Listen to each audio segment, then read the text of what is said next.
agradeciendo la enriquecedora presentación del doctor de María de Campos, vamos a dar paso ahora a otra no menos enriquecedora presentación del doctor Enrique Dussel Pivas. Adelante, doctor. Gracias. Muy buenas tardes a todos. Muchas gracias por su presencia. Ahí sí. Bueno, gracias de nuevo por su presencia y por su interés. Y bueno, no se oye, pues no sé qué hacer. A ver, creo que sí. Entonces, gracias de nuevo también al Colegio Nacional de Economistas. Un placer estar con Mauricio y con José Luis en la misma mesa sobre temas que hace mucho que nos interesan. Miren, yo brevemente quisiera compartir con ustedes algunas de, yo diría, de las principales reflexiones del documento que creo que son válidas a inicios del 2003 y dignas, me parece que, de considerarse en los debates actuales también del plan, la visión y estrategia industrial y de competitividad en México, ¿no?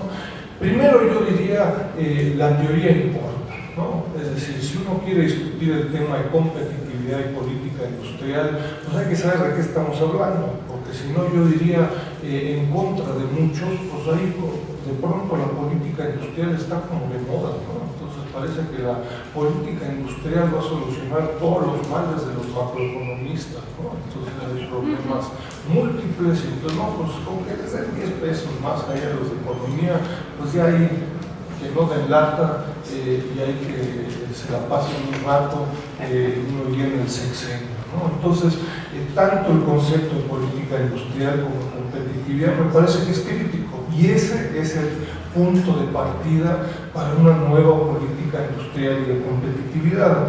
En el documento, y yo también los invito a revisar el libro publicado conjuntamente y coordinado por José Luis, yo invitaría a tomar muy en serio el concepto de encadenamientos mercantiles globales y sus segmentos, es decir, comprender que existen cadenas de valor, la visión de sectores es insuficiente, es decir, tengo que saber que en la electrónica existen docenas de segmentos y hay unos segmentos en donde ensamblo partes y componentes importados y por ello tengo salarios de 4, 5 mil, 6 mil pesos al mes. Y hay otros segmentos en donde se está desarrollando ciencia y tecnología de lo que se va a consumir en 3, 4, 5 años en la electrónica. En el MIT están ganando 200, 300 mil dólares al año, todos en la electrónica, no tiene nada que ver, ¿no? Entonces existen docenas de segmentos en la cadena autopartes automotriz, en la cadena de la electrónica, en hilo textil, confección, etc. Y es muy importante entonces una visión de segmentos, cadenas de valor y procesos y productos específicos. Desde ahí uno puede plantear, por supuesto, una visión de competitividad, de política industrial en términos de un escalamiento. Más allá, yo diría, de mitos, ¿no? De la política industrial y la innovación y la ciencia y tecnología, parece que todos tienen que poner plantas de Intel en el mundo, ¿no? Eso es lo más sexy que uno se imagina, yo diría, de la política industrial. Falso, ¿no? Es decir, si uno estudia la cadena de la piña en Ciudad Isla, uno se encuentra con que no hay cartón, ¿no? El cartón se importa y entonces el empaque con el cual se exporta y en algunos casos se lleva la piña a diferentes centros, pues el cartón no se produce localmente y eso es lo que se requiere para un proceso, repito, de escalamiento tecnológico, industrial que genere empleos, etcétera, etcétera. Se necesita cartón, una empacadora de cartón. La ciudad de Isla no requiere una planta de Intel que cuesta 4.500 millones de dólares, ¿no? Es decir, si tuviera esa planta, pues otros serían sus problemas.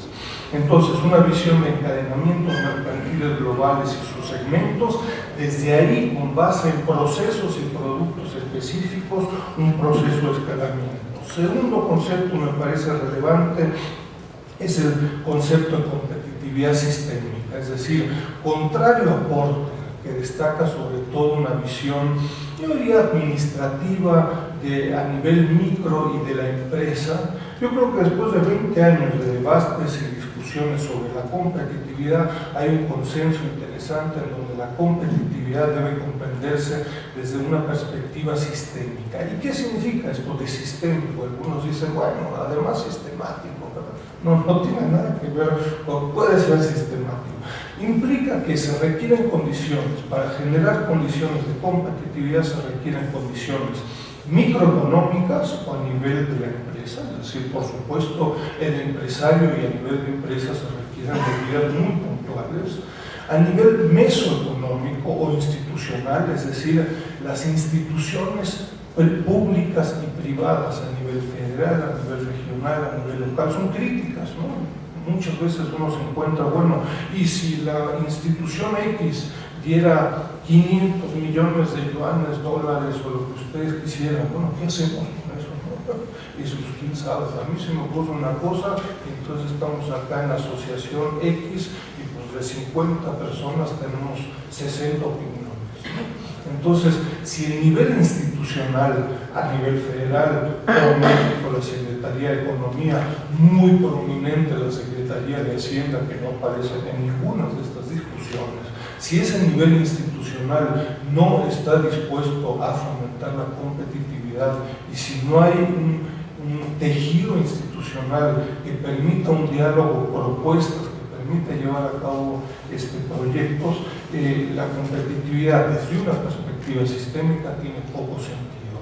Y el tercer concepto, micro, meso, macro, es decir, hay condiciones macroeconómicas críticas para la competitividad. Y desgraciadamente es micro y meso y macro, no es o, ¿no? Lo fantástico sería decir, bueno, está bien, estabilizamos el tipo de cambio, lo blindamos como lo sabemos y ya nos vamos con un factor de la competitividad. Pues sí, pero eso no es suficiente. Requerimos un grupo de condiciones en cada uno de estos niveles. Por último, yo diría el concepto de heterogeneidad territorial, es decir, cómo los territorios se integran a este proceso de globalización en productos y procesos específicos y factores temporales, es decir, en el corto, mediano y largo plazo, permiten generar un grupo de factores, ahora sí, para entrar en un diálogo muy puntual con el sector público. Entonces no es un ejercicio académico para variar, no, ya se echan un rollo estos académicos y eso a nosotros no nos sirve.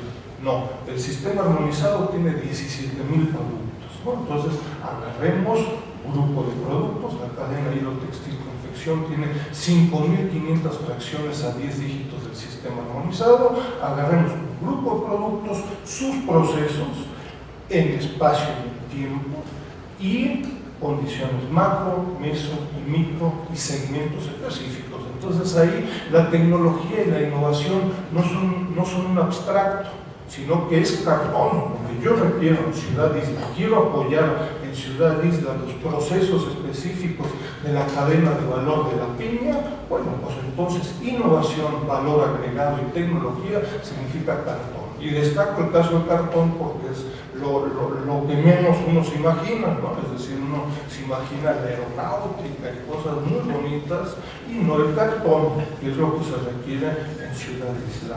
Y podríamos mencionar muchos otros casos. En el documento, además, yo destaco, se hace un breve análisis a nivel macro, meso y micro de condiciones y necesidades. Yo destacaría a nivel macroeconómico la necesidad de un tipo de cambio de políticas competitivas que fomenten la competitividad a nivel macroeconómico. Eso significa una economía que crezca, hemos visto no crece.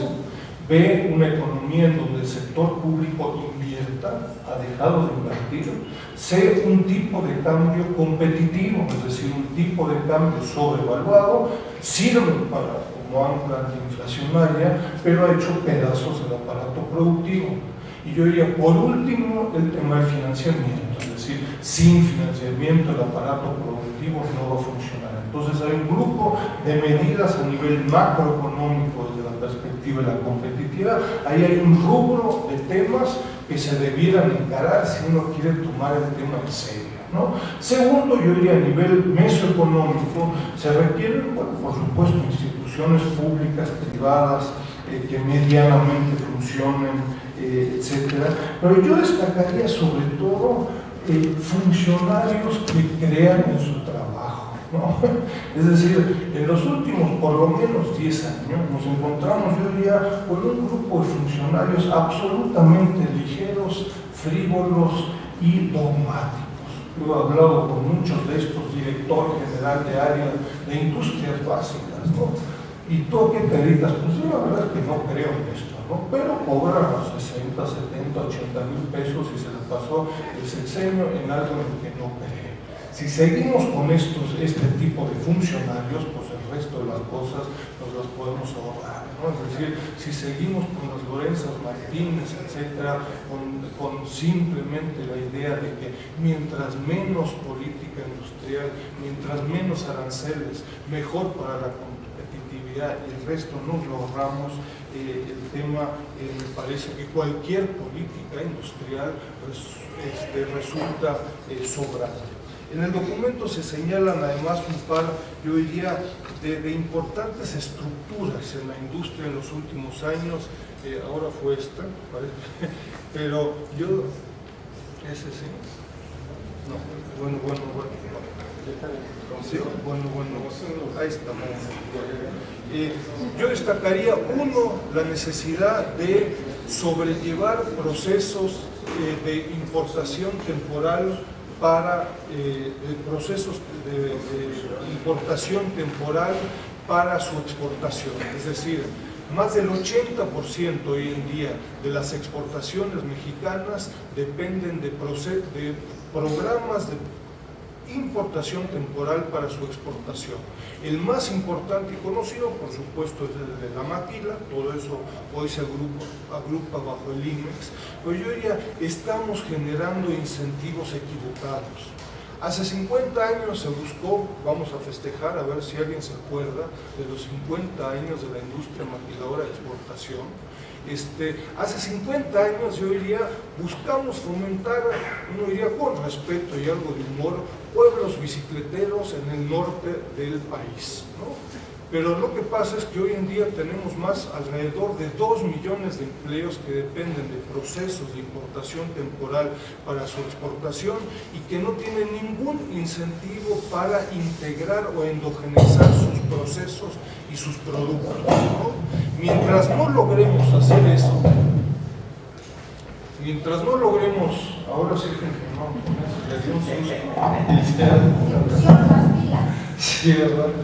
Mientras no logremos integrar estos procesos, no importa si estamos hablando de aeronáutica, de arneses o de piñas, pero importamos partes y componentes que no pagan arancel, no pagan IVA, no pagan ISR y requieren de una rápida importación para volver a ser exportados. Mientras no cambiemos la racionalidad, yo diría, muy perversa que se ha generalizado en el sector manufacturero, una política industrial va a resultar insuficiente, para decirlo bonito. Ojo, los invito a revisar el documento. Sorprendentemente, la micro, pequeña y mediana empresa en el último sexenio ha sido la principal generadora de empleo, ¿no?